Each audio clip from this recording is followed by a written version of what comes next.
भारतीय जनता पार्टीनं आमचे 4 उमेदवार दिले होते, तेही सोशल इंजिनियर पॅटर्नमध्ये.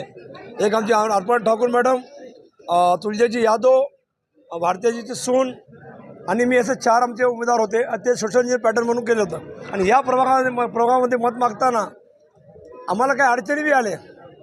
काही धनशक्ती जे भारतीय जनता पार्टीचे तिकीट नाकारल्यामुळं, त्यांना मेरिट नसल्यामुळं भारतीय जनता पार्टीनं त्यांना तिकीट नाकारलं होतं. पण त्या रागाचा भरात शिवसेनेत प्रवेश केला आणि हेच लोक होते शिवसेनेत प्रवेश करणारे आज ते स्वतःला शिवसैनिक म्हणतात. जेव्हा आम्ही शिवसेनेत नगरसेवक होतो 15 वर्ष, त्यावेळेस यांनी आमच्या भगव्या कमानी आमचे भगवे झेंडे जाळले होते आणि याच्या विरोधात लोकांचा रोष होता.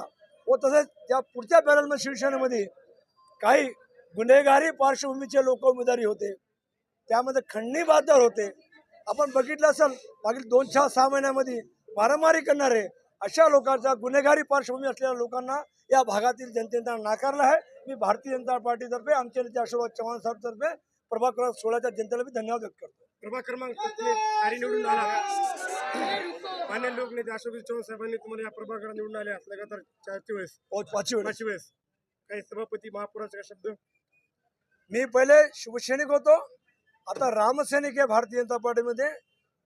रामालाही वनवास झाला होता आम्ही सेनेमध्ये असताना, पण यावेळेस मला निश्चित माहिती आहे की आता आमचा वनवास संपलेला आहे. आमचे नेते आम्हाला 100% न्याय देतील, यावर दुमत नाही.